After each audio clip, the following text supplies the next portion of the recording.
A world where equality is just another euphemism for mediocrity, where participation is more highly valued than achievement, where just enough to get by is the new standard of excellence. There is a small minority of people who fight back against such apathy, who struggle daily to reach new heights.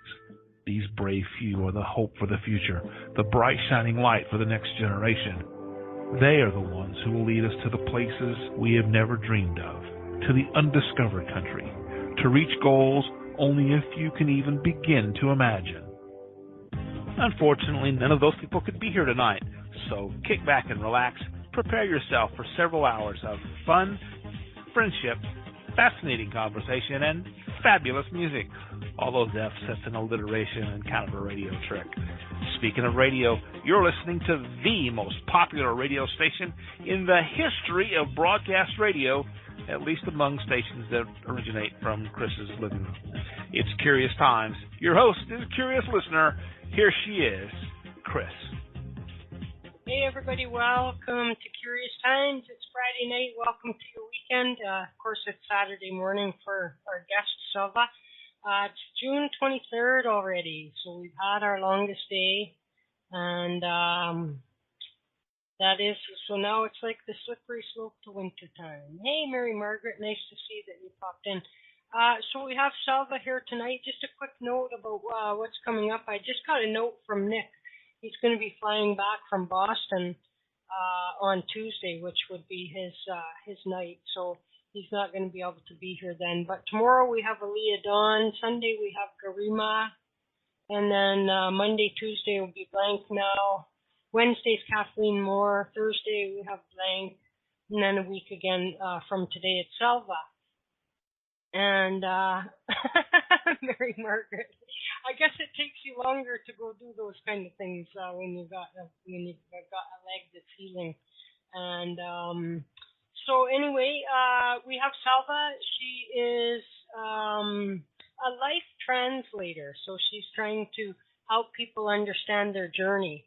And she's been communicating with Spirit ever since she was a young child, about the age of 4, and actually doing passing on messages for people as a child even. And she lives in Australia right now. She's from South America, and she does mediumship, tarot, just regular everyday psychic stuff, and she runs workshops and tours, taking groups of people to spiritual locations and having experiences like that.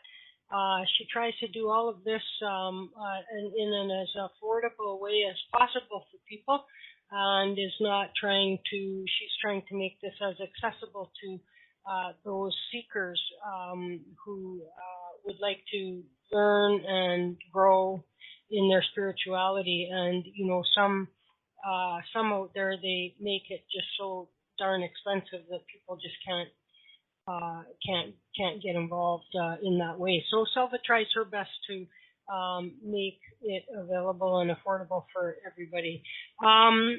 So you can find out more about Selva on Facebook. Go to facebook.com/selva.nix, or just Google Selva Dutton, for crying out loud, and you'll find out all kinds of websites and links and everything else for Selva as well. So let's just go bring her on and see how she's doing. She's been off for a couple weeks, so we've been having our withdrawal from Selva. Maybe people got used to not being here Friday. Yes, it sounds that way. Yeah. No, I had last week I was in an expo at a place called Kalgoorlie, which is a gold mining town. So we went over there for an expo, and a week before I had a couple of funerals. So I'm just waiting for the wedding. I've had the funerals, now there's got to be weddings, Yeah, but I'm just waiting for it. But so it's really good to be back. And last week when we went to the expo in Kalgoorlie, it was very interesting because being a gold mining town is a very cliquey town anyway. And it was really good, really surprised how people actually come out of the woodworks. They tried it for the first time and it turned out really, really good. They've been doing around the area, but not in that particular town, for 17 years. And this year we thought we'd just try Kalgoorlie instead of Boulder. And it was a good choice. It was a really, really good choice. And it was really, really good. So it's good to get out there and meet people and find out what's happening and what's been going over there. They were having a lot of issues with Ouija boards. That seems to be the biggest rage again. You know, that's coming around again. It happens every now and then. And at the moment, that they're really big on that. They're really big on Ouija boards. All the kids are into it, and they sell them at the toy shop, just like a toy, you know. So, in here. Yeah. So I don't know how much you know about them, but they're not as bad as what people make them out to be if you're responsible and you know exactly what you're doing, you know. Totally agree with you. I totally agree with you on that. People get all, they jump on this bandwagon of, you know, because somebody said it and they don't know nothing about it, and you know, they get ridiculous with it. So, you know, I do, you know, have some issues with, you know, again, I feel so much in this area starts with our intent, you know. And so if we're coming at it, even, I guess, kids or something, even if they're just trying to have fun and that, like, people, they want to make it all, oh, these kids, they're opening portals for demons to come and blah, blah, blah, and, like, you know, I'm in a different world about the question of demons anyway, you know what I'm saying? And, like, they might exist in someone else's life, but not really so much in mine. And I think the self-constructed kind of things and you know, psychology, I think, enters into the mix a little bit here, you know. But anyway, all of that aside, I agree that it could be a little bit, you know, people, if kids are going to get involved in that, like, it would be preferable that they, you know, have some guidance in how to be responsible with it. And yeah, so I actually did a talk on it. They asked me if I would do a talk on it. So we had this time and we talked about, you know, just precautions you need to take and be aware. You know, try not to be stoned or drunk at the time, preferably, you know, and things like that. And the parents were really concerned. I said, God, you're a bit cut and dry. I said, no, you got to lay it to them the way they do it. I mean, your child is not an angel and they're doing these things. And you got to try and cover every area. You don't want them to think that it's okay to be used at any time and that. So it's good. Anyway, so it turned out all right. And a lot of kids, they were really impressed because they were able to communicate with loved ones that they really wanted to, and they've never experienced that before. So even though it started off as a very dark night that they wanted me to sort of talk the kids out of them altogether, it sort of backfired a little bit. Because I was able to tell them the positive side of it. It's not all negative, you know, and if you got someone responsible and someone that teaches them about how to protect themselves and how to make sure that everything's okay, that there's no harm in it, you know, and it was really good. You know, the kids came down on the night after, for meditation, which I was really surprised because it really got them curious. How can we read ourselves? You know, how can we connect ourselves to be more aware and more protected in a sense? So it was really, really good. So, they wanted me to talk them out of it, and it sort of backfired a little bit, but it was positive. Yeah. It was positive, at the same time. So if you have somebody that says, okay, I have this doll and it's been possessed by a demon or whatever, you know what I mean? Or it's got what guidance do you get? So let's assume that somebody's own perception is their reality, and so that's real then to them, you know? So then what guidance do you give to people on how to dispose of any items? We talk a little bit about people going to, garage sales, or I don't know if you guys call them that. They're like, where you're buying people's used stuff, or, like estate sales or something where, you're buying stuff from a dead person or whatever. And, so what, if somebody comes to you and says that they think that they've gotten a hold of an object that's, brought negativity or entities or whatever into their home. How do you advise them on destroying or getting rid of that? Well, I don't think there's such a thing as a really bad spirit. Every spirit that surrounds us is there for a reason. And you get some naughty, mischievous experience, but they really want to give a message. They really want to do something. So the way they only know to attract your attention is by being a little pain in the rectum, you know. But they don't mean to do that. So, I always say to them, you know, do not fear it, because they're in the spirit form, you're in the physical form, so therefore you'll be much stronger than them. The minute you fear it, that you're free, you're feeding that, and you're strengthening the negative side. So do not fear it, because it will not harm you. So try and find a comfortable space. I'm really into white. I love candlelight. I like working with candles a lot. So I said, just sit down in a quiet spot, you know, light a white candle, do a prayer, or talk to whoever it is you believe in, whoever your empowerment or faith is, you know, invoke that, get yourself ready, and ask that spirit, okay, what is it? Why are you in my environment? What is it? Are you trying to tell me something? Is it, you want me to pass on a message? Do you want my attention? Or don't you know you're dead? Because sometimes spirits don't know they're dead.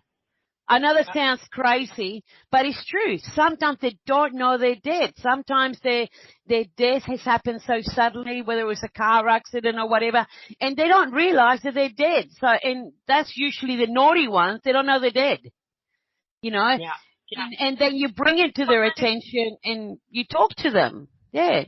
Well, it could be too that, like, you know, then there's the whole thing about residual energy as well. But let's talk about that found that aren't aware that they're dead. And they're in your house or something, you know, but like you're in their house maybe, because maybe they lived there 50, 60 years ago, and they just don't know, you know, that. And so now, what do you say about helping them find their way to the other side? Well, like I said, I use white candles. I really do use the power of a white candle. I really do. And when I'm helping spirit cross over, there's this little ritual that I do. I have a candle burning 24 hours a day, 7 days a week, 365 days of the year. There's always a candle burning in my healing room. It's a continuous light. It's an offering candle. And when I light the candle, I actually ask for guidance to call on all the lost spirits, all the people that are going to find the light and to find the way into their path, wherever they're meant to be or whatever. And the candle is sort of conducted by continuous light. So before one candle finishes, I get a long match, and I light it and transport the light over to the next candle. So it's continuous light. So before one candle finishes, we light the other one to make it continuous on that area. All right. And that's how I do it. I mean, I use candle light and power to do that. Now, if I'm in a place where there's no candle or nothing, I always carry some salt. I always carry some salt in my pocket. I know it sounds weird, but I just, you know, plus I like salt anyway. So I always carry some salt in my pocket and a little bottle of water. All right. And if I'm somewhere where there's none of that, I actually, use the water, do a prayer and try and bless the water and sprinkle some of the water and bless it everywhere. And then I actually create a ring with salt. And I ask for that to become a portal or whatever to guide them and take them to the light, to find them peace and direction. But I truly find that every spirit that's here, it's here for a reason, and it's here because it's got something to unfinish or something to pass on or something. So I try and talk to them before I send them off on their merry way. I try and talk to them and I ask them, you know, is there something you need me to do for you? Is there something you need closure with? Or you're just lost and you don't know your way home, you know? But I do try and communicate if possible and do that, you know, and, I do understand, Carol, that you wouldn't have anything to do with Ouija board, and I respect that as well. I don't think Ouija board is something that is for everybody, but it's the only reason. If you have fear or built-in strong feeling against them, then that's the energy that's going to be present when you're exactly. yourself. Yeah. So for sure, So, to stay away from them. I respect that. I really respect that. I mean, I really believe no one should ever be forced to do anything that they don't want to do anyway, regardless in any situation, spiritually or in a normal, everyday, whatever normal is. You know, I still don't know what normal is, but they tell me something's normal. But that's the way I deal with it. That's the way I deal with it. So I always got salt in my pocket. I always have some bottled water. And at home and when I'm working at places, I have a candle burning. Even when I'm traveling, I do take a 7-day candle with me. So I light it before I start work, about a couple of hours before I start work to get the place ready. And when I leave, whoever owns the place, 'cause I work from people's houses a lot, you know, and you don't want to leave anything behind. You want to make sure everything's good. I say, look, that candle will burn for 7 days and 7 nights. Don't blow it out at the end of it. You know, you can give me the container. I will read the cylinder to you, and the cylinder will tell me a story of what's been happening in your house and what kind of energy you got in your house, and that. It's quite interesting. Every cylinder of the candle tells a story. So that's the way I deal with it. But I'm sure everybody got their own way of doing it. And it's good to personalize it. You need to whatever you do, you got to personalize. Like, people will give you ideas and that, but they're not you. So you got to bring it home to you and say, okay, what would work for me? What resonates with me? That's the basic recipe, but I can improve it with my own energy. What can I add on to it to make it work better? Right. Yeah. So some people, they go, oh, you have to bury it. Oh, you have to burn. Like, if we're back to the issue of, if you have something that you think is, you got a painting somewhere and you think it's haunted, or, I have my opinions on this, but like, how would you tell someone they should dispose of such an item then? Yeah, all really depends. All depends what it is. All really depends what it is. Most items can be cleansed and not disposed of. You can cleanse just about anything. But sometimes there are cases that people are so frightened by it, and that fear is the biggest problem, you know. Are so frightened by it that I do say, well, bury it. I would bury it. Or I would put it in a container covered with salt, and salt will purify it and clear it. Or I would ask the item, who do you belong to? Where do you want to go to? So it's just it just depends on the situation and on the item itself of how we're going to get rid of it. Some I've burnt. There's been a couple of times that I've actually said, no, put it in the fire. It just varies. All depends. And it's such a wide range of things that it's hard to say I have the one way of doing it. Yeah. I suppose you would use your intuition. For sure. And again, like, there's some people that want to that feel. We talked so many times on my show about, people get with teachers, and then these teachers, they have only this way. It can only be done this way, and that drives me a little bit crazy. But, so there will be people that will, creatures of habit or whatever it is. And so, that's going to be the way that they're going to do it, I guess. I'm so much about intent. You know what I mean? Like, I feel like, people are all like, oh, go to the church and get some holy water. I'm like, why not make your own holy water? Exactly. Why would you think that God, and we talked about this before too, it's like, why would we think that God would give more importance on the prayer of a preacher or a priest than my prayer? Exactly. Yeah.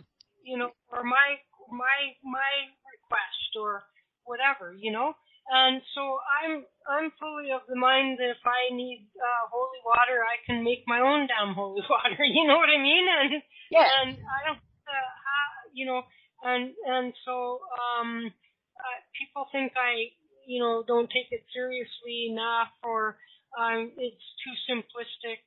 But again, I think as human beings, we sometimes make some things so much harder than we need to.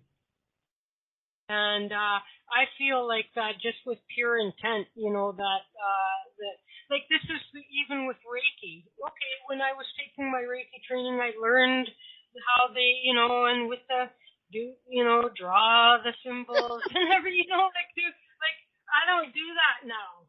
You know what I mean? Yeah. It's as simple as I just need to go let the Reiki flow.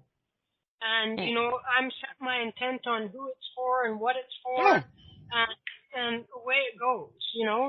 It's a lot smarter than me. And then with it, I just send it and I trust that it's going to get where it needs to get, and I forget about it, Yeah. I don't try to go anxiously, asking the person, did you feel something? Did it work? Did you feel something? I just somebody might mention it to me a week later. I'm forgot already that I sent them Reiki. You know what I mean? Yeah. I did. I went and did an exorcism workshop years and years ago, and I was invited there to go and help the guy teach. And I said, yeah, there you go. I was helping the guy teach. He said, Selva, you're experienced at this. Can you help me run the workshop? I go, yeah, sure. And then he gave me these things to follow, and, me being me, I'm such a obedient child, I just tossed it aside and just taught it my way, and it was really, really good. And at the end of it, we're having this talk and stuff like that. And then he says, well, everything you've learned today, you cannot use it unless I supervise you. And I just looked, I said, okay, but the people that were in my group, everything that you learned today, go out and use it. Go and get them. Yeah. And then he looked at me, he says, you can't do that. I said, yes, I can. I'm not going to waste a whole day sharing knowledge with people for them to wait for me to be available.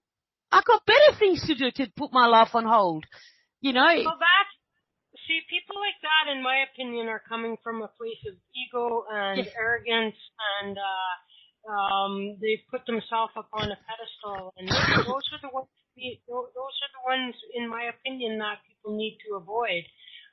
The most welcome thing I can hear out of a teacher is, and if you find a better way that works for you, then please do it. You know what I mean? Because anybody that's going to hold so rigidly to that it has to be their way or no way, that's all malarkey. You know what I'm saying? Yeah, I agree with that. And even keep going. Sorry.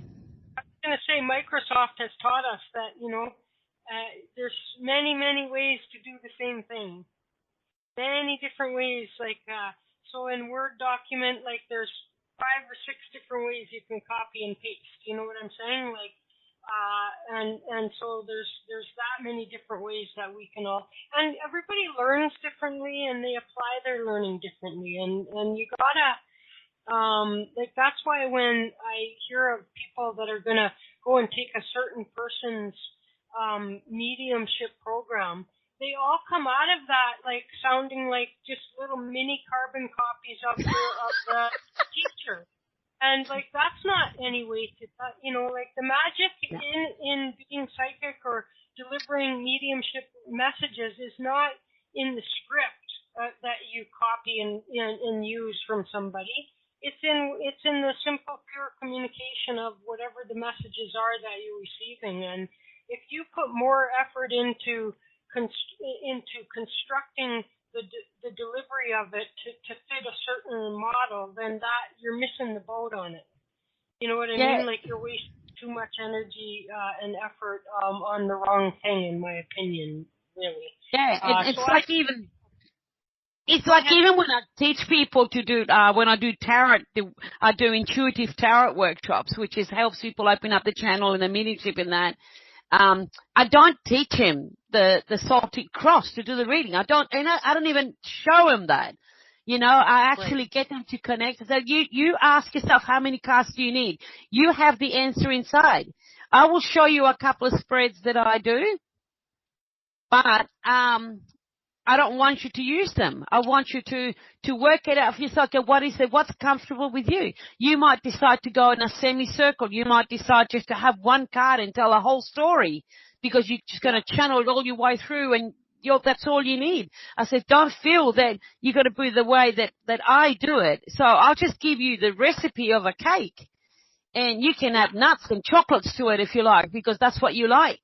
I might be a plain Jane, but you might not be, and that's okay. So, and that's the beautiful thing. Like, there's no right or wrong. It's like you say, it's the true intent, the clear intent, and the honest intent, and knowing, having respect for the person that you're doing it for as well, and having the integrity. Integrity is a big thing with me, And you have to have respect for the spirit world as well. For sure. Like these people these ghost hunters that go all provoking, it's just nonsense to me, Yeah. It's just nonsense. And, when we have places like, that are haunted places that these people generate big money out of because people paranormal teams come and people come and tourists and they all want to see. So these people are making money and they're all they got signs up don't cross over any spirits. So now we're going to hold hostage, we're now pimping out spirits and we're prostituting the spirits and we're going to force them to stay earthbound. You know what I mean? I just unbelievable. I can't even speak really, If I was there, I would help any spirit that wanted to go. You know what I'm saying? Let's all go, you guys. Anyone with me? Here we go. You got all kinds of loved ones waiting for you, and they've been waiting for you for a long time, and they want you over on the other side with them, and so we can help you find them. And I just don't believe it. That in itself is such an absolute disrespect for spirit. You know what I mean? To say, that we want to force these spirits to stay here because we're making money off them. You know what I mean? Like that. Yeah. I went to when I do house clearance, I actually teach people how to do it themselves. I go and do it with them. So I don't go and do it for them. I just say, okay, you come with me. I need you to be home when I do it because I'm going to show you how to do it. And it's your house and it's your responsibility. It's up to you to keep your house clear and clean and everything. I don't live here. And this lady rang me the other day because, she rang this person from the city that came down, which, wanted to charge her $550 for a house clearance, which I was what? Anyway, so this woman did this clearance. I never let her see what she was doing or anything. And he said, okay, now you got to pay me. And she said, well, I didn't expect it to be that much. I said, well, nothing will clear until you paid me. That's how it works. When you pay me, everything is cleared, So this poor woman was devastated. She was just devastated. So, oh my God, I'm stuck with all these hokies in here until I can pay this woman. So she rang me up and I said, look, let's just go and do it again. Let's just go and do it again. And, how much you pay that woman? Anyway, I said, I've given her $350. I still owe her $200. I said, look, don't worry about it. Just ring her up and tell her that you want to keep them. Tell them you want to keep them, that you like sharing the space with them, you're happy with them, they're okay. So she did that. So I went over and taught her how to do it. She said, this is so easy. I said, of course it's easy because you love your house. You love your house. And if you love something, if you're truly connected to something, you can protect it, you can clear it, you can clean it, and you can shoo away whatever you need to shoo away. But do it lovingly. Don't do it with hate. Do it lovingly. Send them with love. Just to show you how easy it is, we have a listener, she's not here right now, Diane, and she's in Canada. She had, for a long time, I want to say a couple years or something, that her dog just started being afraid to go on the couch, and this was his couch to sleep on. He slept on that couch every day, and suddenly he was afraid of the couch. And she was convinced that there was something, hanging around that was bothering the dog, right? So she called in one night and blah, blah, and I stopped the show and I'm all like, okay there, buddy. You know what I mean? Leave the poor dog alone. It's time for you to move on. Get out of there. Leave him alone. Yeah. The dog wants his couch back. Give the dog his couch. And so anyway, the next morning, she sends me a picture of the dog sleeping on the couch already. You know what I mean? Dog is back on the couch. And so, it doesn't have to be all this rocket science. And again, a lot of that is part of the show that people use to justify. They want you to rely on them. And so any teacher, any psychic, any medium who is making you dependent on them, or how should I say, the word I'm looking for is allowing you to be dependent on them. You know what I mean? These are people that have poor ethics, in my opinion. I like your approach, which is to say you're trying to help people do as much of this stuff on their own as they can. Which brings me around to the question of which we work on from time to time at the show. We all tend to agree that everybody comes built-in psychic ability, and some people just don't know how to work with it. Other people have it shut down for one reason or another. Perhaps they've got a religious thing and it's beaten out of them, or the parents tell them. And back in the old days, people would be sent to insane asylums or sent to, kids would. I had a friend, Kathy, who used to also do a show. She was, as a child, sent away to a psychiatric place because, she saw spirit and spoke with, communicated with spirit. And for one reason or another, people move away from, they get talked into that it doesn't exist, it's impossible, whatever the reason is. And so I found that so many people in around the age of 40 and up start to become more interested in this. And so from time to time we'll just have some fun shows or something, and we'll do practice and this kind of thing. But so have you got any tips for people on how to work with and strengthen their own intuition? Well, I really feel learn to listen to themselves is the biggest thing. I mean, another thing that I'm big on is meditation.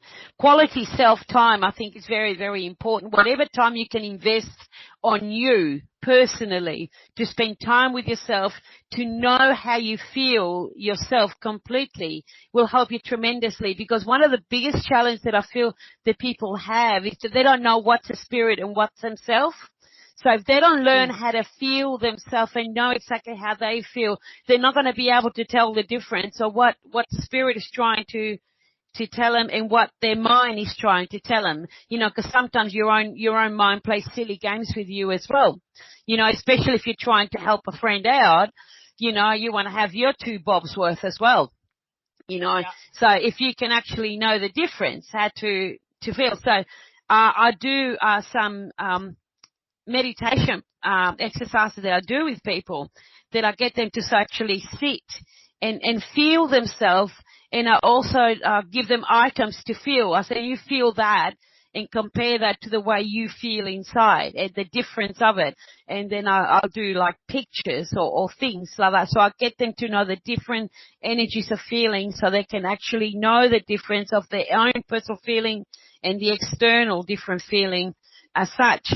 I also make them aware to do, the old-fashioned little exercise of the energy between the hands, feeling like the energy between the hands. I mean, just sit there and just feel your hands, look at your hands and just open and shut them, and you will be able to see that an energy of love actually starts created between them.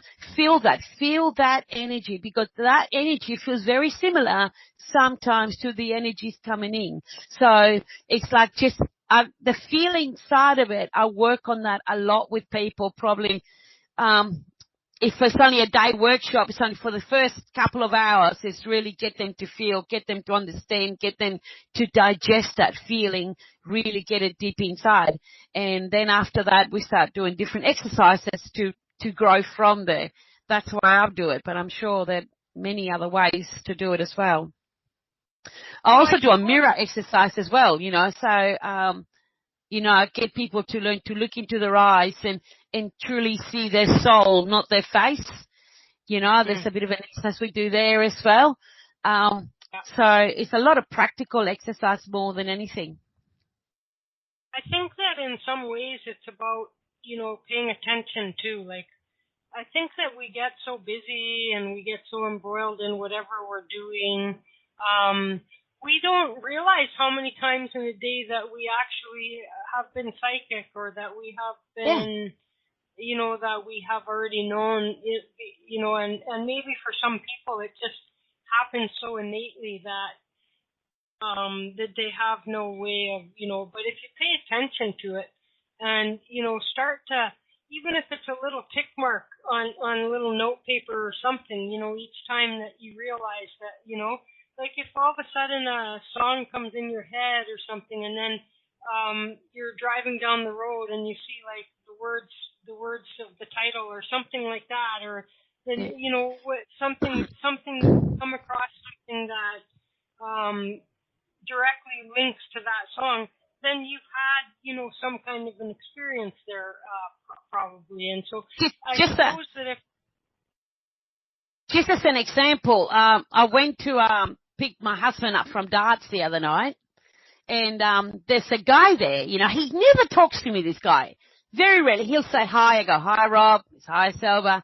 He doesn't really talk to me at all. But Wednesday night, he came up to me and said, Selva, I've been really thinking about what you told me yesterday. And I thought to myself, I never spoke to you yesterday. I haven't seen you since last Wednesday, since darts. I thought to myself, I said, okay, what you say? I know you're full of crap and all that with all this psychic bullshit and stuff like that. But I've been thinking about what you told me. I says, what did I tell you, Rob? What did I tell you? That the problem with my thing, this is what I've got to do, that you're right. And I said, so I'm full of crap, right? I'm full of crap. And he goes, yeah, I know you are usually, but this time I think you're right. I said, Rob, I never saw you yesterday. I was meditating and sending you healing like I promised you that I would. But I never spoke to you. I never rang you. I never saw you yesterday. I just kept my promise that I would work on you on that day to help you with that issue. Right. He goes, yes, you did. You just don't remember. I said, no, I haven't seen you. For one, I was driving back from Kalgoorlie, and there's no way I could be 700 kilometers and here at the same time to talk to you. Yeah. But he could not have it. He would not believe it. And I said, you just had a psychic moment, Rob. And he goes, bullshit. Don't waste my time with that. But it was incredible. He just could not get it. He just could not get it. So he rang me up yesterday. He said, we need to talk. So I'm interested to say what else I've told him. So it's good. But it does. A lot of people have psychic moments. They don't even know they're having them unless someone brings it up to their attention and said, no, or in this circumstance, it was easy to bring it up to their attention. Mainly he was trying to tell me how much of crap I've got, but it was good. So it's interesting. It's interesting. Yeah. Like, there have been times when I hadn't been aware of it either, which is to say that, but I put it together, later, but I just felt really lethargic one day, and I had no explanation for myself for that. And I couldn't even be bothered when laying on the couch to reach for the remote control to change the damn channel. You know what I mean? And so the next day, though, I found out that this was when one of these major hurricanes hit. And another time, I had just started bursting out crying on the drive home out on the highway. I'm driving at like 120 kilometers an hour or more, and it's a Friday afternoon, beautiful summer, sunny day. I'm coming home from a week of conference. It's my weekend. I'm just like on top of the world. And all of a sudden I start bawling, like seriously bawling. And the next day I found out that and so at that moment I knew this was so bizarre. I don't do that. You know what I mean? And so I said to myself, something's happening with somebody or something, And the next day, I found out that, North Korea had detonated some nuclear weapons underground that day. Wow. That kind of a thing. And so it sometimes takes a more, maybe I get a lot of indications,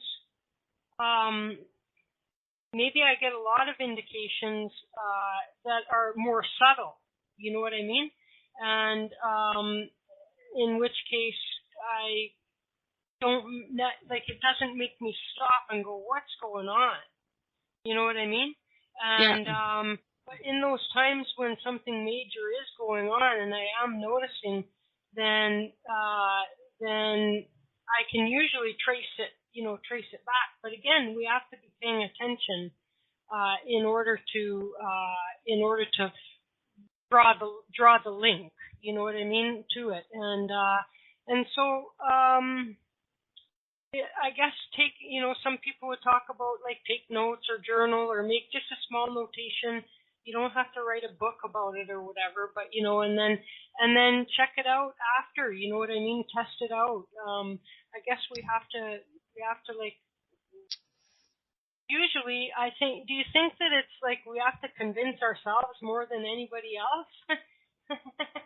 Well, it's like everything we experience is directly to our own benefit in one way or another, to allow us to connect to what's happening all around us. So everything starts with us and then it spreads out to the external. But, you are the main source of direction. A question I wanted to ask people, has anybody else, it's something that it's happened to me quite a few times. As you know, I'm on the road a lot, because I just jump in the car and go. This is the third time it's happened in a month now. I was driving back from Kalgoorlie. Now that is 685 kilometers from Kalgoorlie to my house, right? That's normally 7.5 hour drive if I'm a good girl and I do the speed limit, right? Yeah. Which that's not often. I'm not a good girl when it comes to driving, You're not going to believe this. I did that drive in 3 hours. I don't know how. I do. No, but I didn't speed. I didn't. That was the thing. No, This is the third or the fourth time that's happened to me. And I got home and I looked at the time. And Brad said, "You're home already?" I go, "Yeah, I don't know how I got here, actually." I said, "I don't remember." And I started mentioning a few towns that I didn't think that I went past. Said, I don't remember going past Narrabeen or Wickerpin or Condinin. I just don't remember going past there because they're my ice cream stops, I have ice cream stops. And it's happened to me. But I want to know, has that happened to anybody else, anybody else experience that? Because it's happened to me quite a few times, but I've never been gutsy enough to tell anybody because I think, oh my God, she's crazy, she's cuckoo. That's it, she's gone over. I've said it on my show. I made it from southern Saskatchewan back home. It was supposed to be at least an 8-hour drive in just over 5 hours. So 3 hours, and mathematically, I would have had to be doing solid without. You go through little towns or you have, you know what I mean? There's times when even if you're speeding, you still have to slow down. And so mathematically, for that to have even been possible, I would have had to do the full drive, the full 800 kilometers at 160 kilometers an hour. And it's just no way. Yeah, exactly. You know what I mean? It's just no way. And so, so the same thing happened to me. Now, one other time, really strange thing happened, which was that I can get hypnotized by the road in a way, right? Yeah, I'll do that. Yeah. One day, like, I was coming home from Calgary, and then it just so happened that there was a cop. You know what I mean? So I said to myself, okay, as long as I stay behind this cop, you know what I mean, then I can't get nailed for a speeding ticket, eh? And so and then all of a sudden, I'm like like there's a place called Red Deer in between Calgary and Edmonton, and like so when you're on the highway, you can go to Red Deer and go through Red Deer and then take a secondary highway to get all the way to Edmonton, or you stay on the main highway and you curve over, you know. And so here I am now in the middle of Red Deer. There's no cop around or anything. You know, even like, so I obviously followed the cop into town. Yeah. But like, and then I'm like, I come to really, and I'm all like, what in the hell? How did I get here? Right? Like but no, I get that.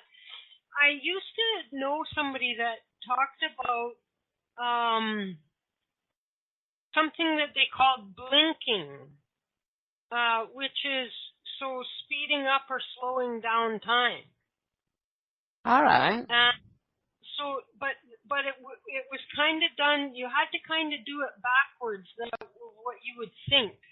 So, in other words, if you wanted to, let's say you have a couple of hours of yard work to do, but there's other things you want to go do. So you don't want to like I think you want to slow down time so that you get that done, and then you go resume. But whereas instead of saying like make this go faster, and so you know it's about now manipulating time even, and so there's some interesting. Now there's another school of thought which is to say that if you've jumped 3 hours on your trip somehow, that perhaps you've had some kind of an alien encounter. You know what I mean? That would be great. Yeah. And so it's possible, I suppose, that something like that has happened, to explain it. Or you just like went into some kind of a time warp, which I don't struggle so often to figure everything out. There's people that they have an experience and then they make themselves and everyone around them crazy but why? But what? And how? And why? And like, just go with it. You know what I mean? Like, just go with it.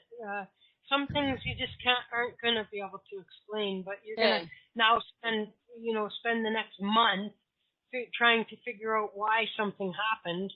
And instead of just enjoying that it did, you know what I mean? And that kind of thing. So anyway, I don't know if anybody else has had this similar thing happen or not. Is anybody talking about it in the chat room here? But I was just like, oh, how interesting! You're the only other person that I've met that has had that same thing happen, which is this really much longer drive done in such a shortened period of time, where it would be impossible that you've done it even if you were speeding at the, you know what I mean, at the highest max that your car could go, and so pass through the twilight zone. And roll with it. Just roll with it. So, Now, Eric, okay, like, hi, Sheila. Very nice to see you. I was asking about you recently. Sheila's listening in by phone. And Sheila's a person that actually one of my other regular guests, Kathleen Moore, Sheila was the person who I guess had listened to my show some at the old place and had her friend and so anyways introduced us together and so now Kathleen is for probably like a couple I don't know, time flies. I think it's been a couple years now, but so Sheila's she I was just asking about Sheila the other day, like maybe 2 days ago. Where's Sheila? And so here's Sheila. And so how Sheila must have heard me calling for her, you know. Now, is there anybody that wants to call in this evening at any point for a reading? And if so, then now would be the time to indicate so that in terms of time management, I can, you know, make sure that we take care of that, and we don't have people like calling in at the last minute. Then, you know, and so if anybody is going to be interested, and if you haven't had a reading by Selva or you haven't heard Selva give a reading, just to let you know that she. I really like the way Selva works because in the initially she just wants to hear your voice and hear your name, and then she doesn't want a question or anything from you.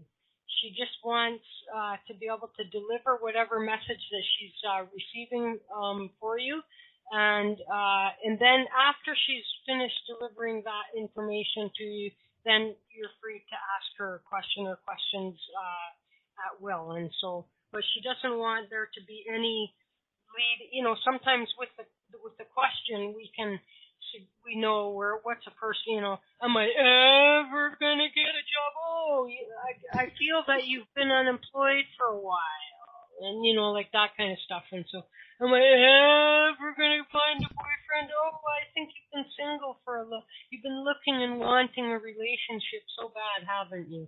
And so anyway, so just talk with her, tell her your name, and she'll go ahead and give you whatever information she's receiving for you, and then like I said, you can feel free to ask questions after that. So I think we got a couple people going to call in, Selva, and what I'm going to do, and then the other thing is that as it relates to mediumship, Selva doesn't go knocking on doors on the other side.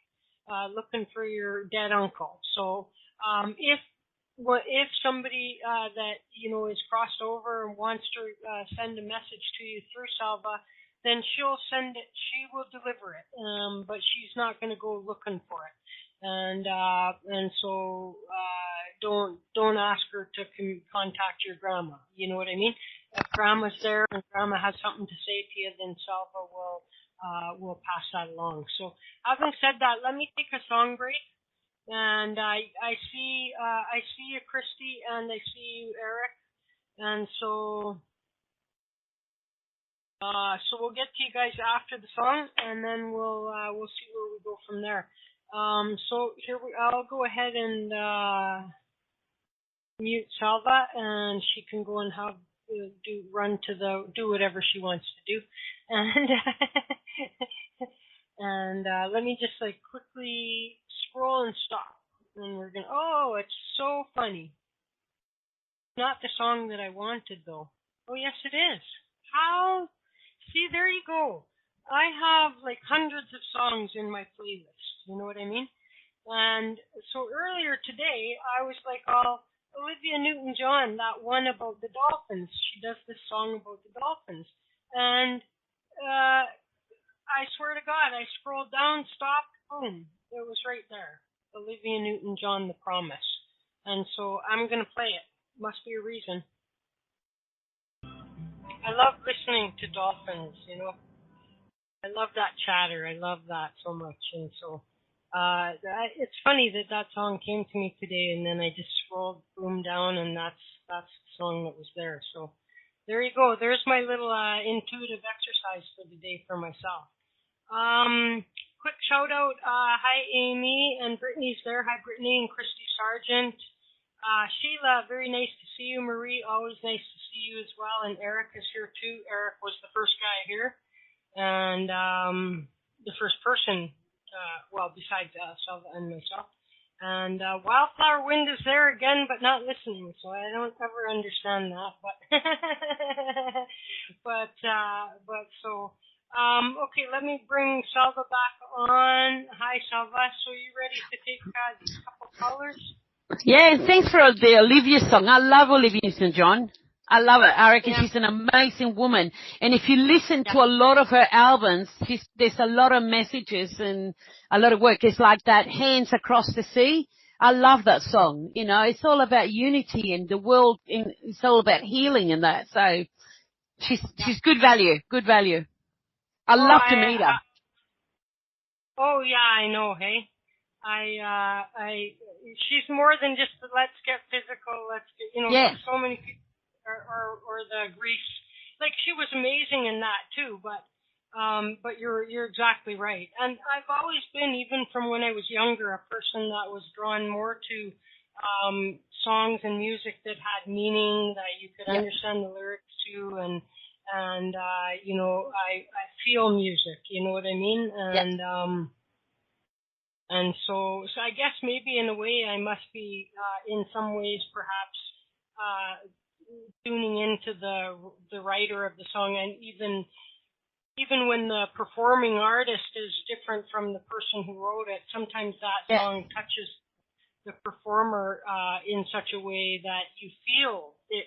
You feel that song, you don't just hear it, you feel it.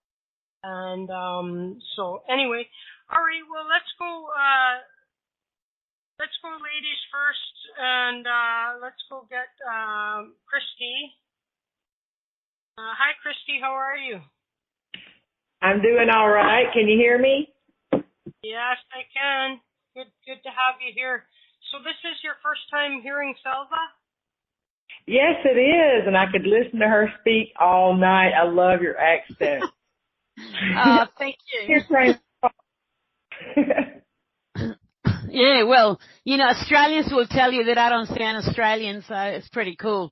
They can pick up my other accent, which is, from South America, so it's good. It's good. Anyway, Christy, you're an amazing person, and I wish you actually spend more time looking at yourself in the mirror a little bit more and conversing with you, because it's like you're procrastinating about some major changes, and you don't see that you really have the ability and you do have the strength to be able to manifest it as well.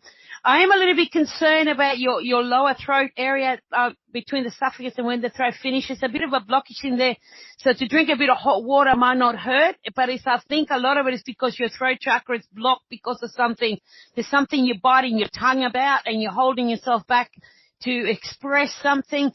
Sometimes people do need to hear the truth, even though it's not the nicest things to do sometimes.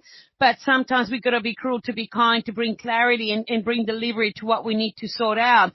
Your own personal space is actually quite a good, clearer space, and there's no reason why you could not celebrate life in many different directions as well. Financially, it's like you're not in a best financial situation that I've seen in a long time, but you're in a manageable. So if you can actually create a budget and create a direction of discipline for 6 to 8 months, you'll find yourself on the other side sitting pretty and actually enjoying life a lot more as well. There is a trip that you keep on postponing and postponing and postponing. You need to make that trip, mainly because there's an emotional connection to it. All right. Wow. Do you have a question?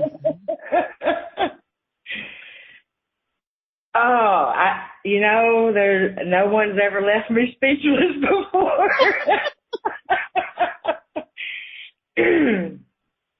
You were dead on the money. That I've not talked to anybody other than my daughter's been here with me. My husband's in a different state than I'm in, and yes, I'll be moving this week, and he's been gone since January, and we have been procrastinating it. But as far as the throat, last week I had a really hard time swallowing. Felt like I was choking and just having a lot of pain right there where, you know, where your esophagus is when I would swallow or just anything like that. And I do have a cyst on my vocal cord, so I thought, well, maybe that's what it is, you know. But I also felt that I needed to speak my truth, and that I know when you don't speak that you get that. I know enough about it to know that. So I was like, all right. You know, and I haven't completely yet. Maybe maybe that's why my teeth hurt from grinding them at night. And I could probably bleed from my tongue from biting it. But yeah, you were dead on the money. That was awesome. And I just said you left me speechless, but really I guess I just spoke. Can ask a question if you'd like now that she's given, you know, what she was getting. She just doesn't like to be influenced at all by a question to begin with. You know what I mean? Yeah. You know, Chris, there's so much going on right now. I don't really even know. I don't really even know which question to ask. I have so many.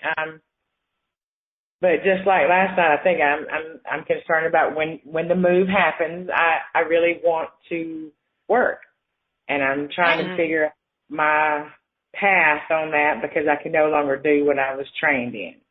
I really feel that it'll be about 6 to 8 weeks before you actually work after the move. Because there's a couple of little hiccups with the move, but a lot of it is adjusting to a different energy in a different space.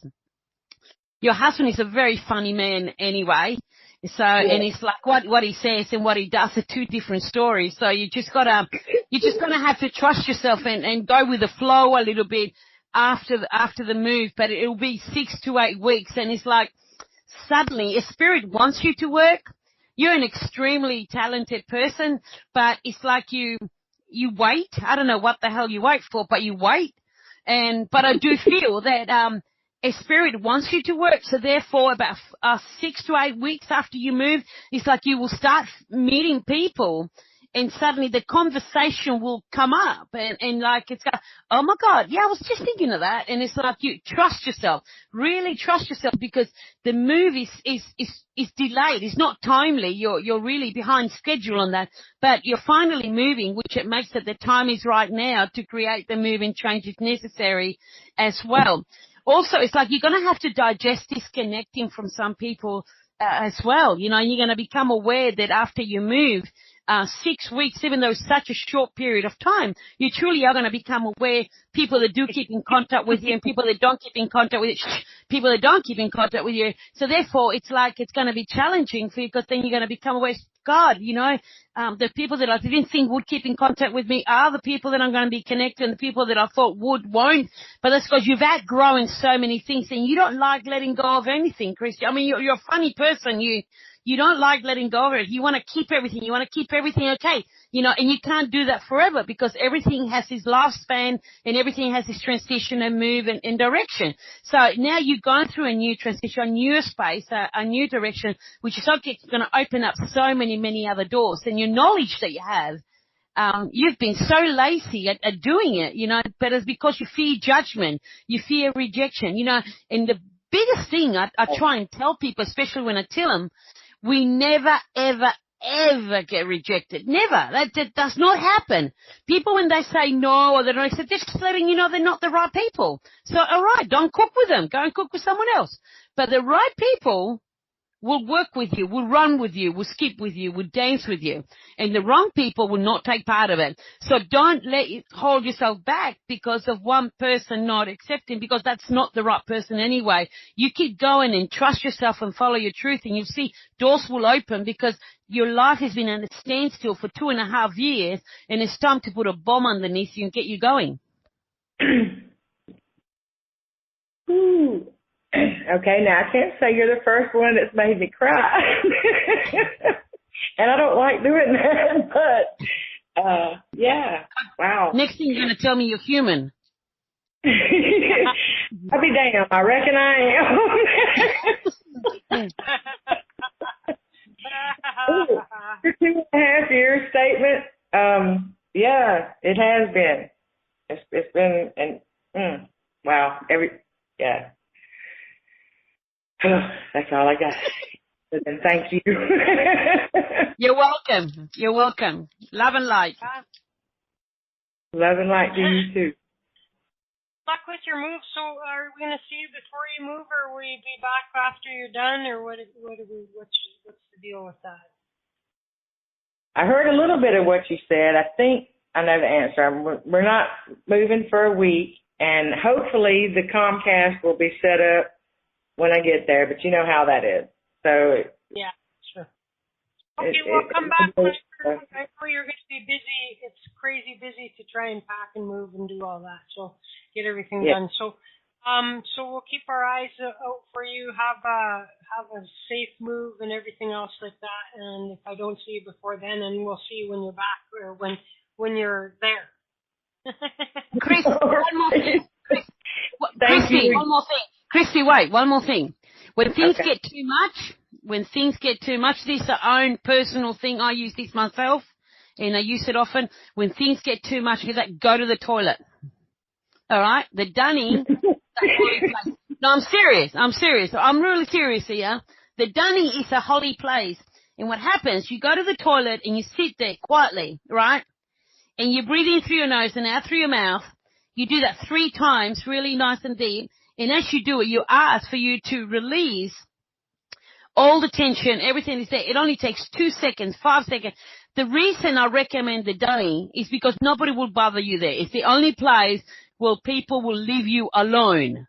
And you need to do this for you to strengthen you. So just go and find the dunny, sit there quietly, take a deep breath in, hold it for as long as you can, and then breathe out.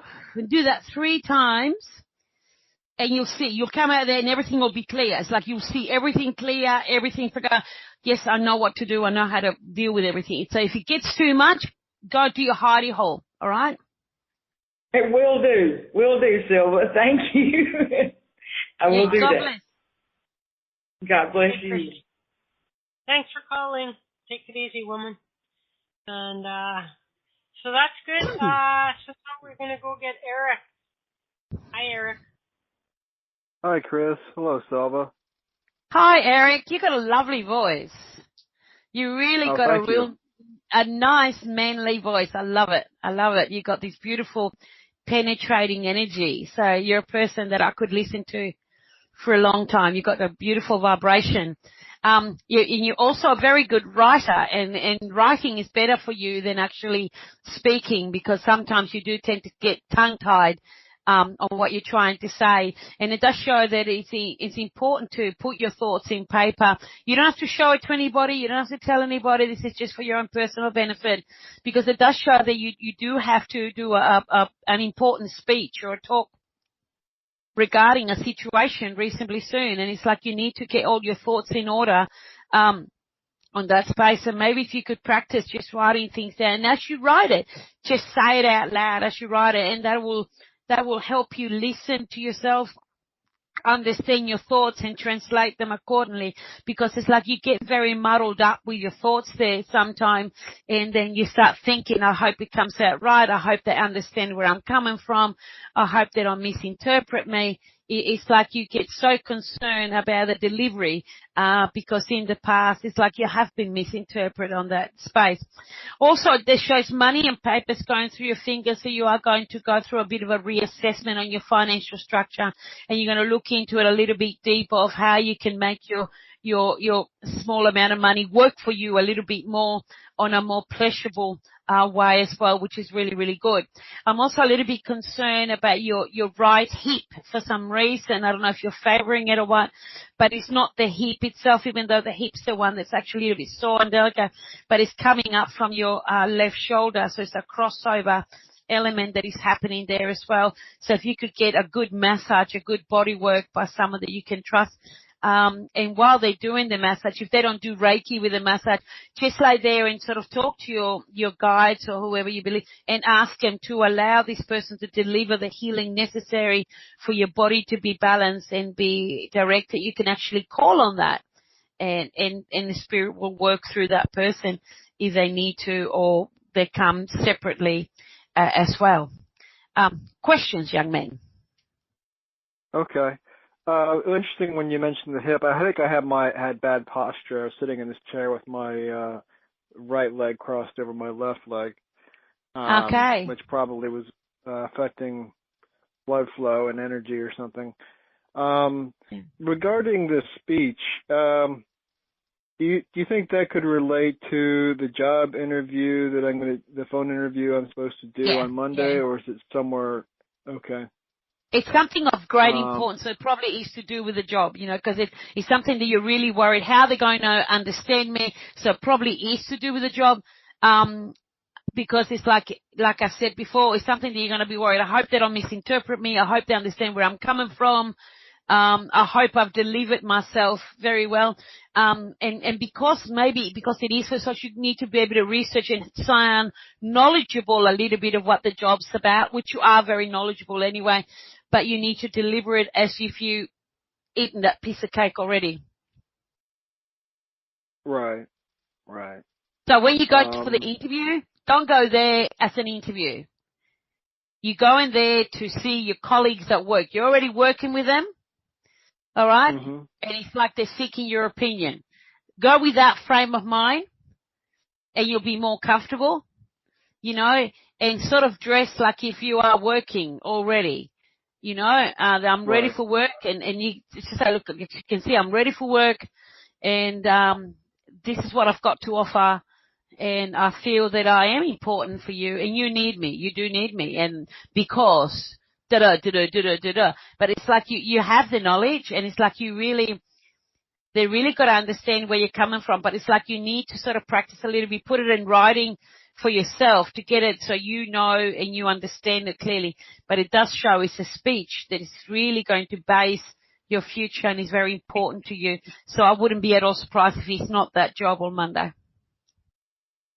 Okay. So the other possibility I had in mind had to do with a charity that a friend mentioned to me that he was suggesting that if I get involved with that charity, he would want me to have a speech on a business trip to some investors. But I don't really know if that's going to go anywhere.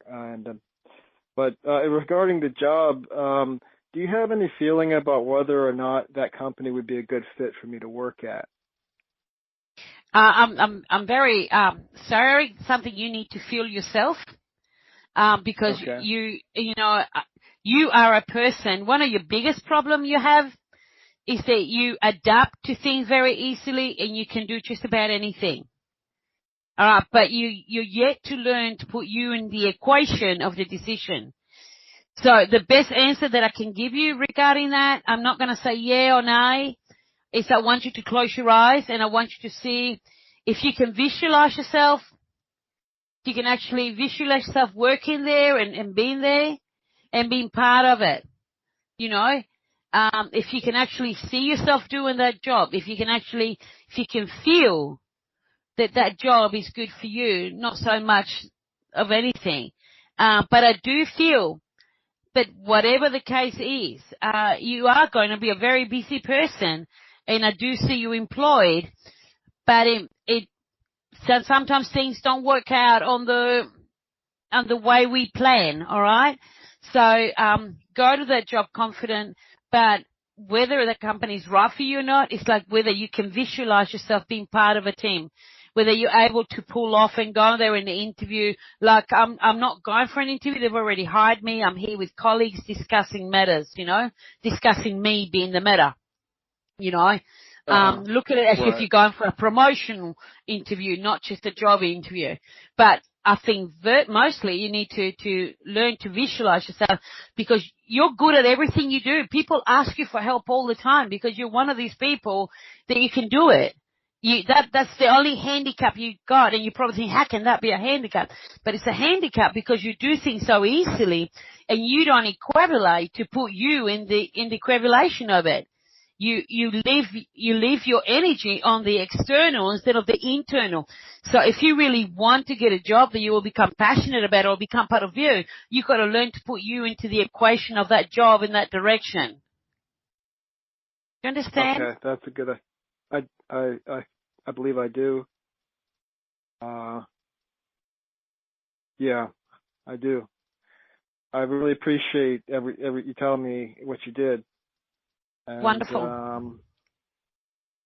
Thank you very much, Chris. Awesome, My no pleasure. problem. Good luck. And I'm sure we'll hear from you how that went. So we'll be thinking about you there. Everybody send good energy for forward in time to Monday. What time's your interview? It's 3 p.m. Eastern. Eastern? Okay, 3 p.m. Eastern. Eric? Yeah? Eric, the charity thing, there's more to it than meets the eye. There's a lot more to it than meets the eye. When you give that talk on the charity, don't be surprised if you don't get offered a job connected to that charity.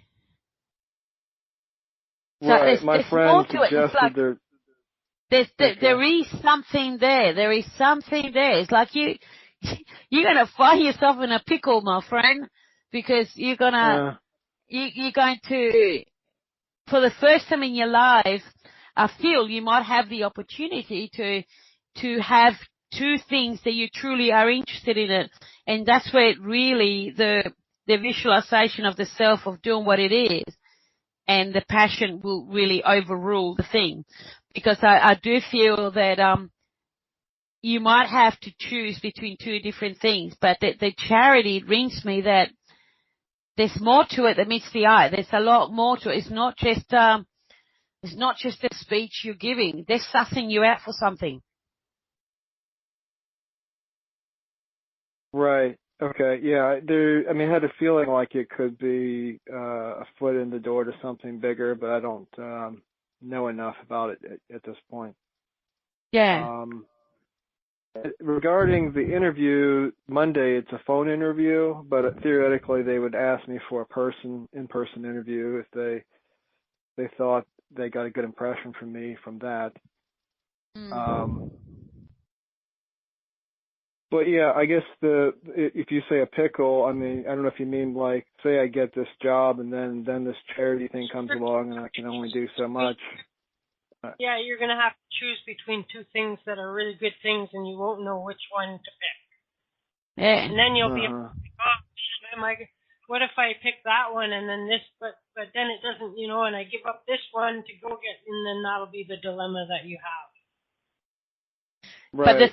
But the good thing about it is that this job you have, that if you get it, the charity thing is something that is going to take 6 to 8 months to eventuate. In the meantime, you can't be unemployed during that period. So you'll be able to make a very reasonable decision because you would have had 5 months of employment working and experiencing this job. So your decision will be easier to make. But it will be a pickle because something's going to change when you do that speech on the charity. There's something about you that you're going to find yourself looking at life differently for some reason. It's like you becoming directly involved in the founding of something. It's going to affect you in some ways. So it's going to be quite interesting.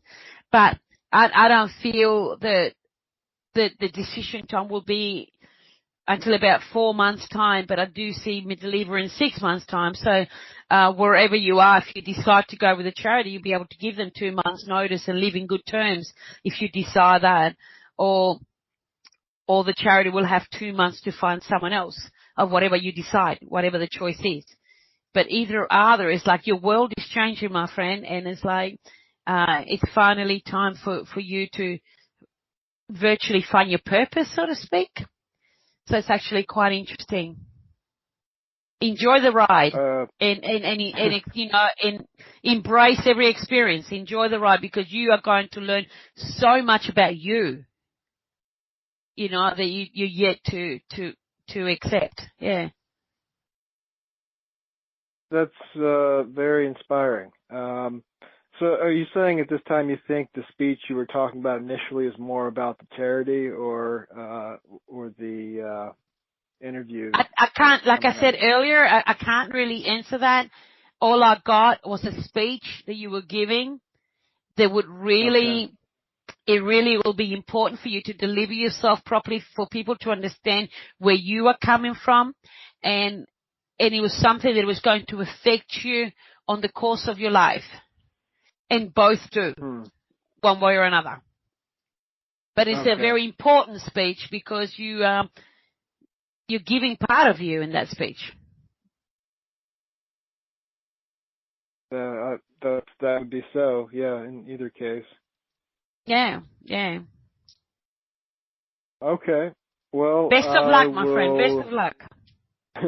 I will meditate on what you've told me. I really appreciate it. Love and light. Okay, Eric. Thank you. Thanks. All right, now let me just see what's Christy saying. Yes, same number, Christy.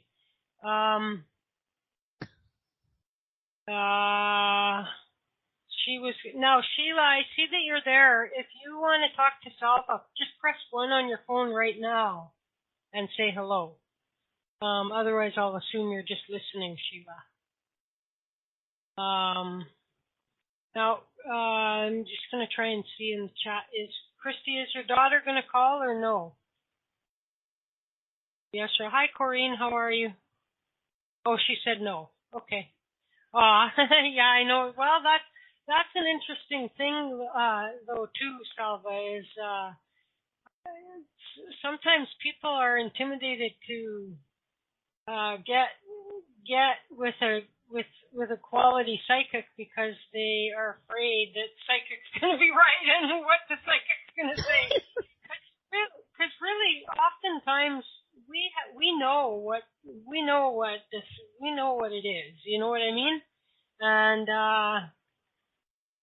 so how often do you get people that are like trying to shield, like they come for a reading, but they're trying to shield themselves from you? I tell you a little experience. This was about 12, 13 years ago, but I've never forgotten this experience because I went through a period that the Skeptic Association in Australia are always interrogating psychics, and they're always trying to prove them wrong. They always do, you know. And I was very fortunate. I always used to hear about it of a lot of my other psychic friends, and there was a couple of charlatans that got caught, and I was so happy. Oh, I never said that.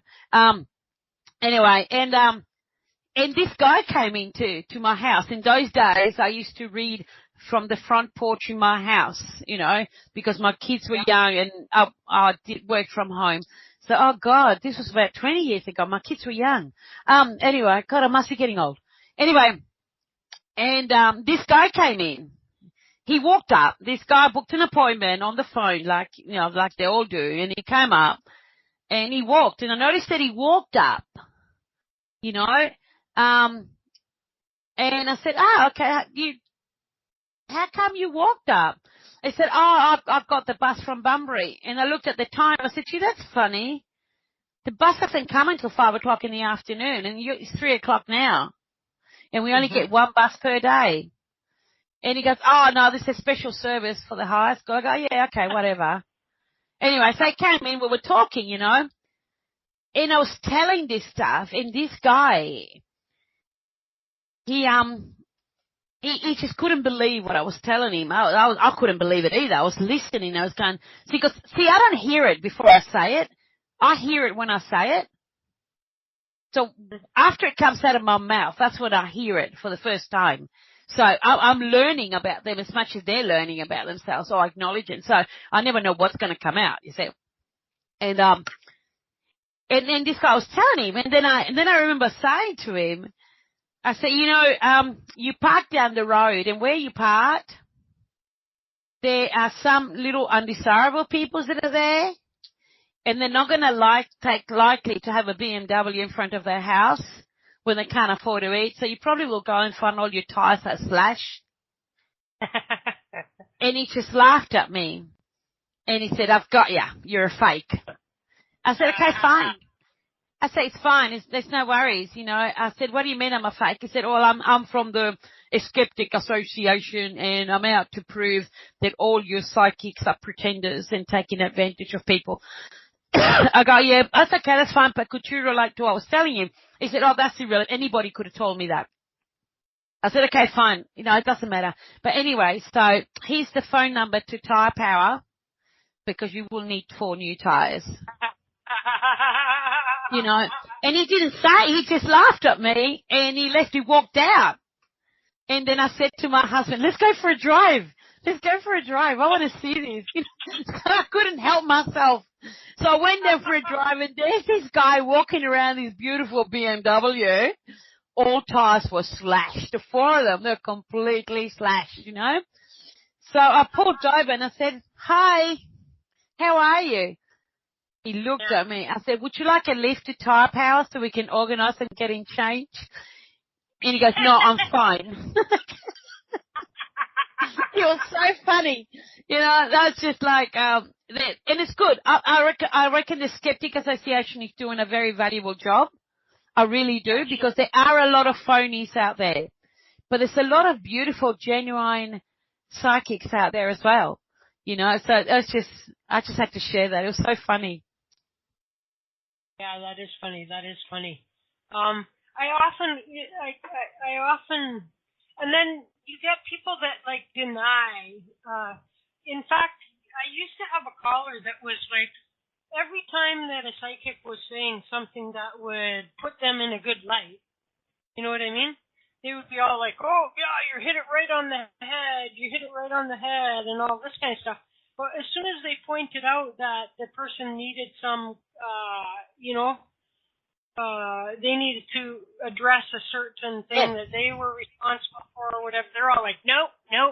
Well, and this person was just always like that, And it was funny because one day on this platform, because now we have the webcams, right?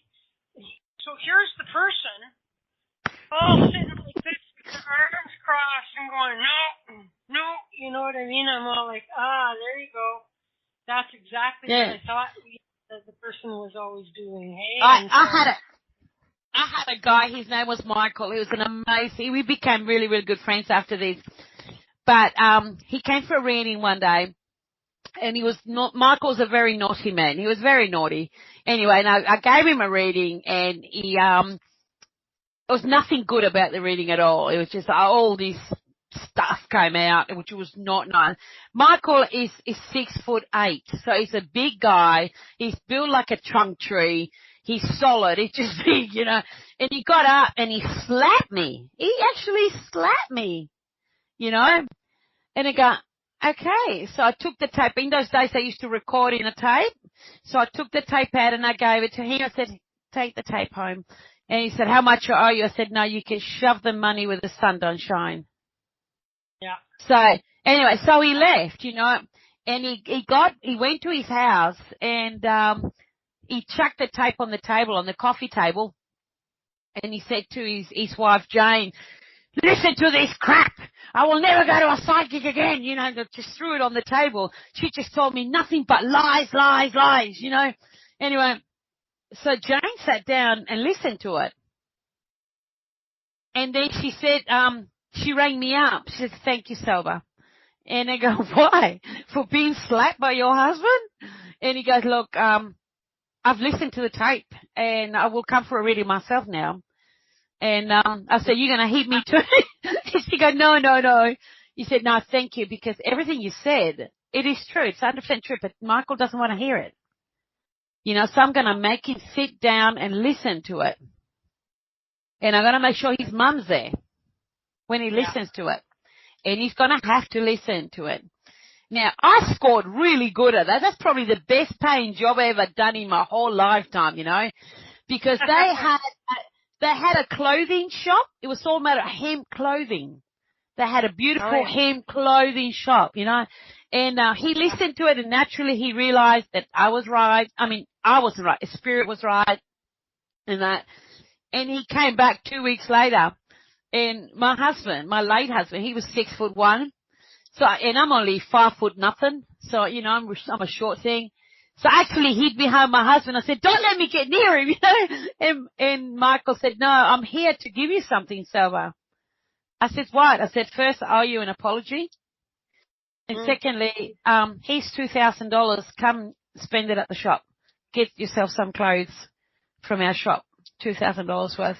And he go, woohoo! Cool! Yes, I went over. That was the best paying job I ever had in my life. It was awesome. Yeah, I got all my 12 months clothing, and hemp lasts for so long. It just lasts forever. Yeah. So So how often does it happen to you that you give a reading to somebody and it moves you? Like that? On a daily basis. Yeah. Daily. I mean, like Christy. Christy said she really affected me. I could feel her, it just moved me inside, but, and when I listen to what Spirit is telling that person, because I can't take credit for it, Chris, I don't say anything really. They just use my mouth. So when I listen to what Spirit is telling that person, it hits me. I would say daily there's at least one person that it sort of hits me, and it makes me realize something in me as well, so there's a delivery in there, and quite often the Spirit will do that because, we're bad patients, it's like a doctor when he gets sick, they're the worst patients out. So psychics are the same. Sometimes I reckon we don't want to listen sometimes, and sometimes they attract people in your life that a Spirit wants to tell them something, but it's also nudging you as well. So giving you a nudge again, hey, and that's why doing the show, on the net, and that it's such a valuable thing, because you might be giving a reading to that one person, but in this big world of ours, there are other people that are going through similar circumstances, and you help others at the same time without even knowing. Yeah. But I would say I get moved daily. Yeah, that happens a lot. And now, lots of times we'll hear people that get readings or get, whatnot, and they're really not, they don't follow through with anything, and so it's like, does that frustrate you, or do you just truly just deliver the message and you don't care what the person does with it after? I would say when I was younger, I used to get very frustrated. But those were the days that I used to listen to the message and then deliver it. So I used to retain a lot of the reading. But now, I think it was about 15 years ago, I said to Spirit, I don't want to hear it, because I've got to learn not to care what happens after I give the message, because it's not my life. It's not my journey. I'm just a postman. I'm just putting a letter in the letterbox, and it's up to you what you do with it. You can toss it in the bin, or you can read it and deal with it. So that's nowadays I can say I don't give a hoot.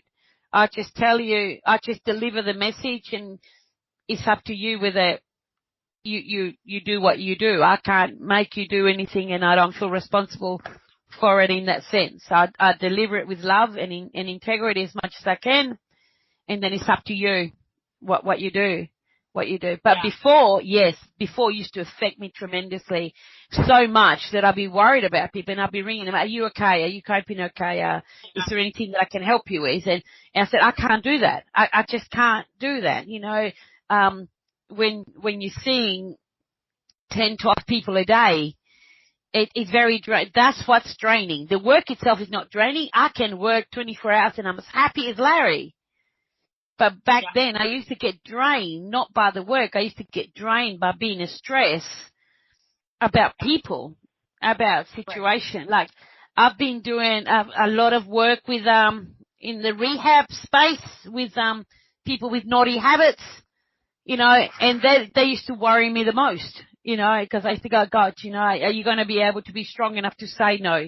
Are you going to be strong enough to cope with it? Are you going to be able to treat your wife better this time, So I would find myself making spare beds and say, look, stay here until you really feel better, but really was to stay here so I can feel better, So I was taking it on board too much. And I think we got to learn to disconnect.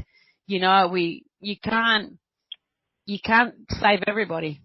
We can only save ourselves. Well, and that's one of the best pieces of advice that a person could probably give a new reader, is to not remain attached in any way to the message that, or even the energy of the people that you're giving readings for. Would you agree with that? Probably they have to go through that on their own, though. Yeah. Like, you could probably tell them that and everything else, but they probably have to work it out and see how much it can affect them, and then go, oh, I see. Because I think so often people are all like, well, that won't affect me, you know what I mean? And it will. Well, and it does. And so that's how do you we know you run workshops and things like this, but like, have you ever like mentored somebody to do what you do? I love doing that, and I'm actually been mentoring this girl for 8 years actually, and for the first time ever, she decided to give me a reading, and I was so proud of her because she's always been scared to give me. I said, "Oh, get away with you, will you? I'm the same as you. Just give me a reading. Forget who I am. So the way she did it is really funny because she said, I can't look at you, Selva, and tell you stuff. So I got these, those fold dividers, so we actually put that, and I sat on the other side. I felt like a confession day, really. We had confession with her, and I said, because what I want to tell you, you're going to get angry with me, and I love sugar. I really love sugar. And she had to tell me to give up sugar, and I said, that's it?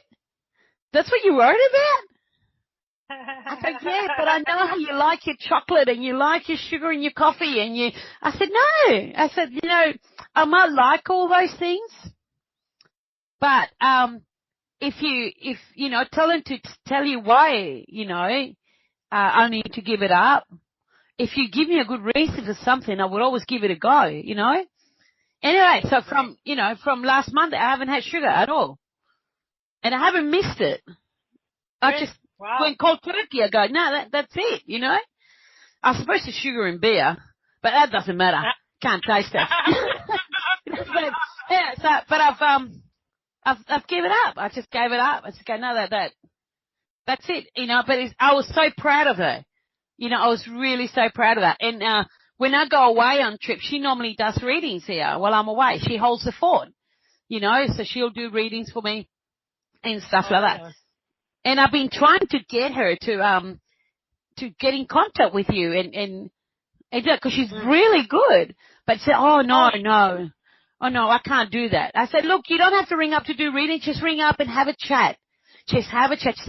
Just tell Chris, look, I don't want to do readings. I just want to talk about things and stuff like that. And I said, then you build your confidence, and then later you can do reading. But I'm working on her. Well, there was one person you put in touch with me, and then I wrote back to them and that, and they said, yeah, I'm really busy right now, so it falls in their court to get back to me. So I gave them the information. I said, you can. Yeah. I'm working on her. Yeah. So, we don't do it that, like, I've taken people and I've said, oh no, you're coming and you're doing this. And it's like, people is drag, you know what I mean? And, but I use my own intuition too on ones that I can get away with that with, and ones that I shouldn't push, you know what I mean?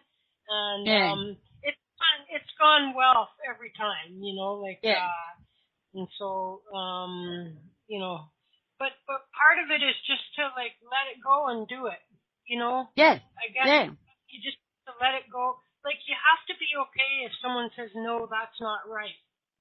That's right, You know what I mean? And not let that bother you. Because sometimes it probably is right, and they just don't want to admit it, but... True, yeah. And I don't mind that. I mean, like, we're all human, and if we were perfect, we wouldn't be here. You know, so we're all here to learn. So we all gonna muck up somewhere along the line. You know, we're not perfect. So, you know, I like learning, and I love mentoring people, you know, and I like seeing them grow, and I just love it. I would do that all day. Like, I just love sharing. You know, and that's why I make myself available and I travel as much as I can, because, my town is so small, you know, and I don't like someone said to me the other day, they got in touch with me and said, so why don't you run some workshops via internet? And I said, I won't do that. I will never do that, because I like to be with people when they're learning. I like to be there in the physical when they're learning. And if they get into a predicament, I like to be there with them. And if I'm teaching someone and I'm here and you're in Canada and I'm showing you something and you get in a sticky situation, I can't put my hand over you and help you out of it. I think it's a huge responsibility. So that's why I will continue the way I'm doing. I just travel everywhere, and I've got a good modem that I can take with me so I can still do the show everywhere I go. And that's the main thing. You know, like, I will travel and see people, but I won't do classes on the net. You know, I do chit chats like we do with you, but I won't do full on courses. Mm-hmm. Yeah.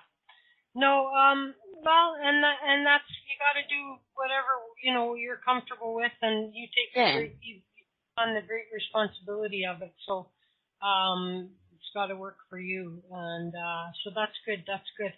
Now I'm just going to double check and make sure that nobody else snuck in on us here. No, it doesn't look like they did, and so we're like within 5 minutes of our time, which is good. We had a good. How's darts going? Actually, like I said, I haven't really played darts the last couple of weeks much because of personal issues and funerals and christenings and expos, and, you know, like I said, I'm waiting for the wedding. You know, I've had the christening and the funerals, you know, where's the wedding? But I'll go back to darts on Tuesday, and the girls are really happy that I'm going back because they've lost the last 2 weeks and they're blaming me for it. I go, come on, get out of it. It's not me, you know. So I'm going back this Tuesday, which would be really, really good. Yeah. Yeah, good. I know whenever I was actively playing darts, I missed it whenever I couldn't, like, because I did a lot of out of town work, and so on times when I had to be on the road, I was like I'm all like, oh, they're playing darts right now, and I'm stuck in this flea bag hotel somewhere. You know what I mean? Yeah. And so I do love playing darts, and so. Okay, well, tell people where they can find you. Actually, Chris, the other day, couple of weeks talking about darts, you know, someone said to me, how can a spiritual person play darts, you know, and stuff like that, you know?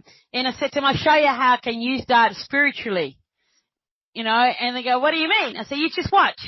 Okay, you just give me a number. All right?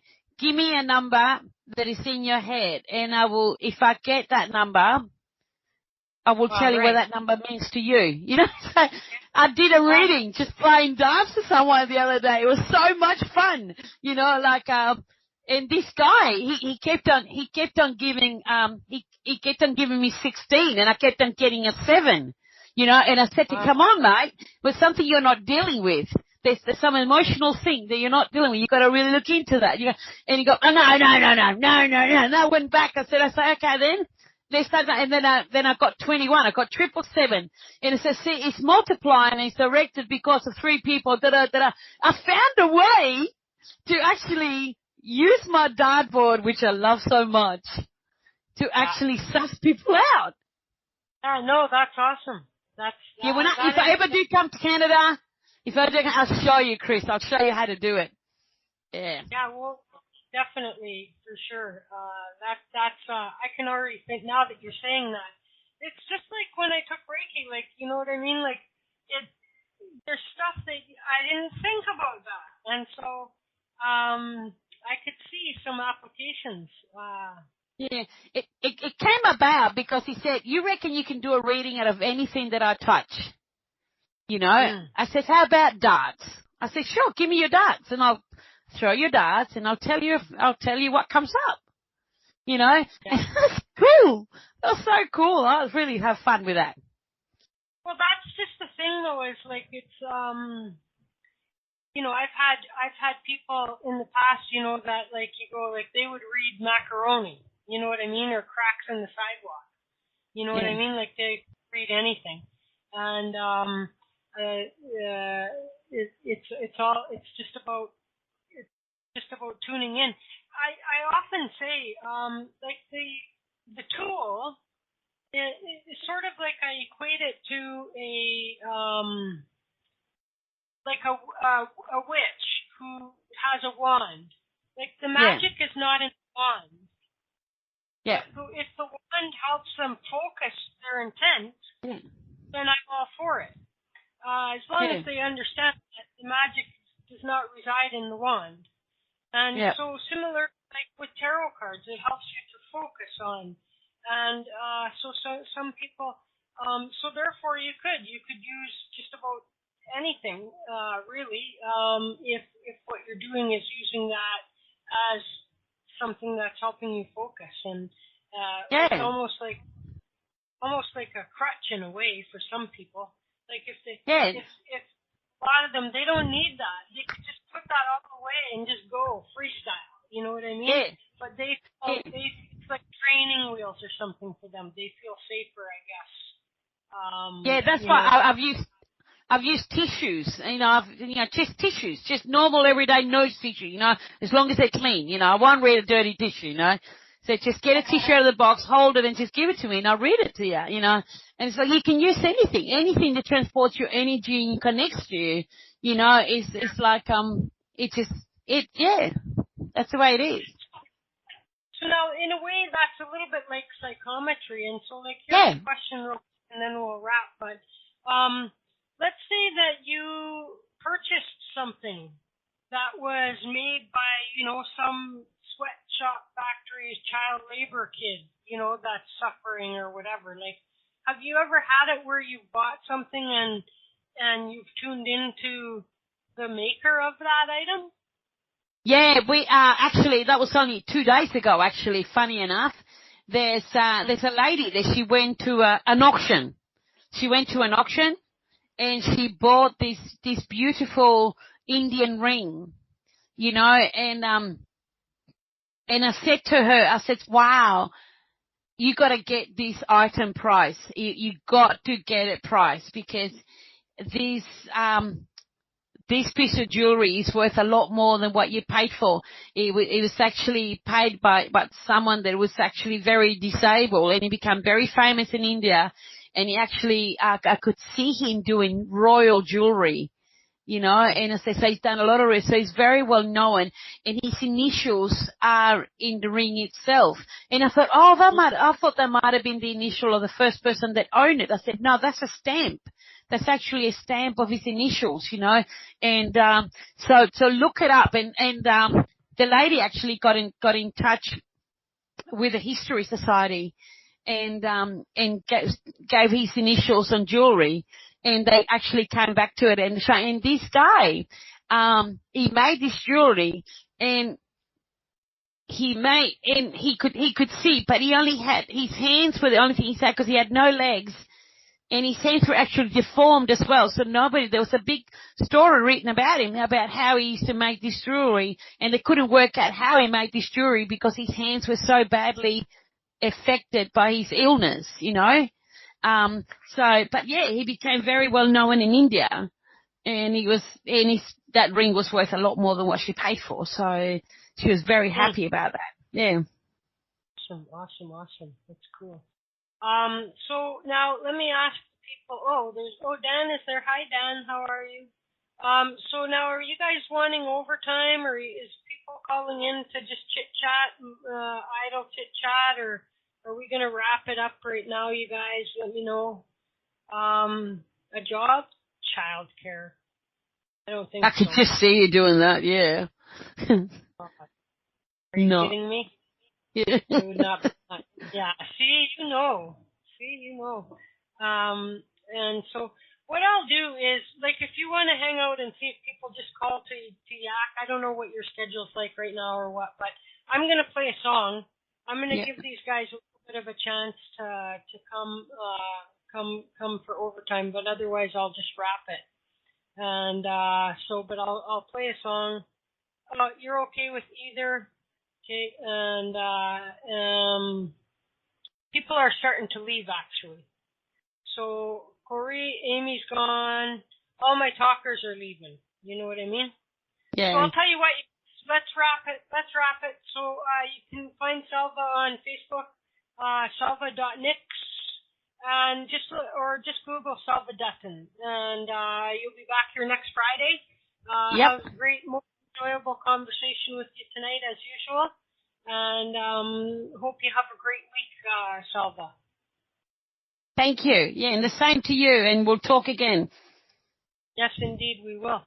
And so everybody else, Dan, I didn't get it. Sorry that you came late, and you can blame all the other people for not calling in and doing overtime. So, Dan, you don't be mad at me, Dan. Okay, Dan? And I'll never be mad at you. Aww, you're so sweet. It's everybody else I pissed at. There you go. Hi, Dan the man. Hi. Dan Good the to man hear is your voice. Dan the man is working hard. Yeah, driving in circles. Driving in circles. Well, Yeah, big circles. at least they're paying you. I'm running around in circles for free. You know what I mean? So. Yeah. And okay, well, we're back tomorrow. Dan, don't work so hard. And everybody, we're gone in 3, 2. Thanks, Selva. See you guys.